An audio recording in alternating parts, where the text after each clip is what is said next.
So welcome Pamela to Ladies Let's Talk. Thank you very much.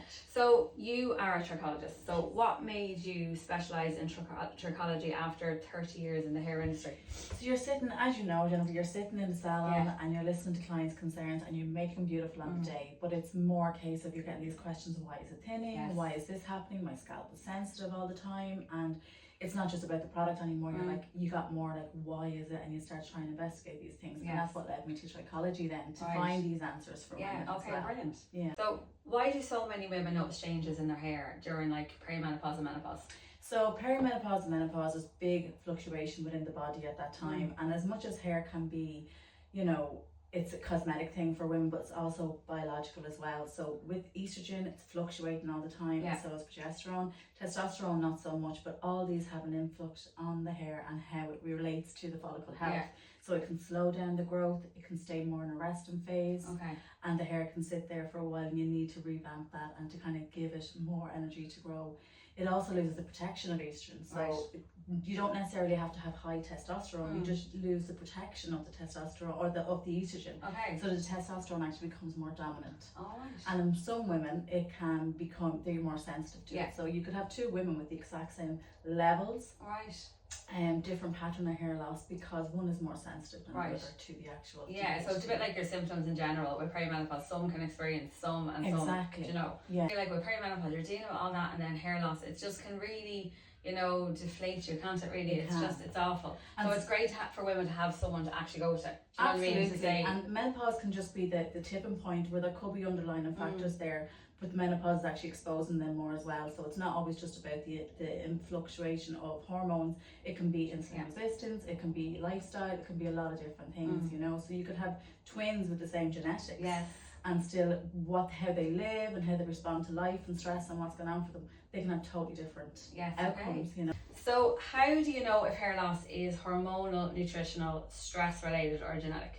You kind of become a bit of a detective, but with trichology there's different protocols you follow. So you'd be looking at the pattern of where it is. So whether it's on the temples, whether it's diffuse all over, or whether it's actually on the crown, and if there's inflammation, if there's scalp issues there as well.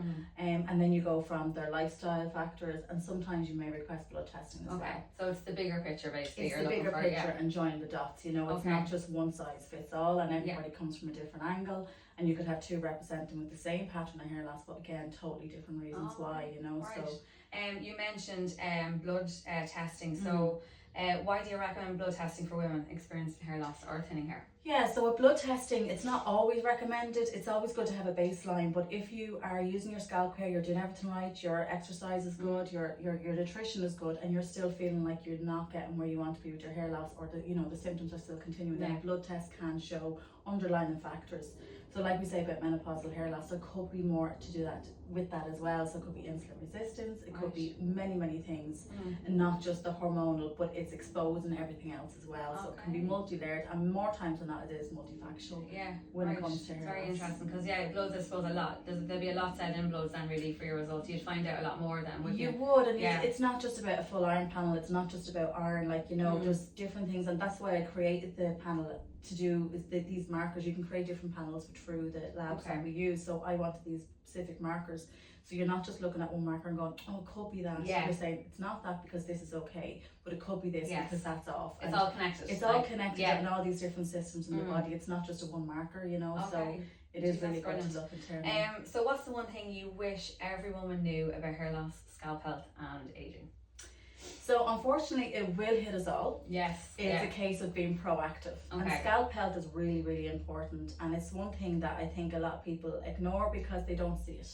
You know, we cleanse our faces so much, and we do everything to our face and spend a fortune, and even cosmetically on our hair we do. I was just going to say, we look at the outside of our hair, don't we, and the outside of ourselves, and really it's to look after your inside as well. It definitely is, and you could be doing everything right, but you might not be washing your hair with the right products, or, you know, exfoliating the scalp properly. And that's where I work with Trua as well, and we have the Remy brand there as well, and it is something that it's both internal and external. But hair loss in itself, some can be recoverable, some can be work with what you have and hold on to what you have, and some is find out the reasons why, whether it's stress, nutrition, or is it hormonal, is it insulin resistance, and work with the body to improve it as best we can. You're mentioning about exfoliating. It's so funny because if your skin was hard or dry, we'd exfoliate. Yeah, which because you never nothing's think for going your to get scalp. in. Yeah. But and your scalp, would your scalp be more sensitive to your skin, let's say on your face? Generally, or is it the same? It can be in especially hormonal situations. You become more sensitive to things, you know, and you'll find women going, I have an itch, I have a crawling feeling, I have this,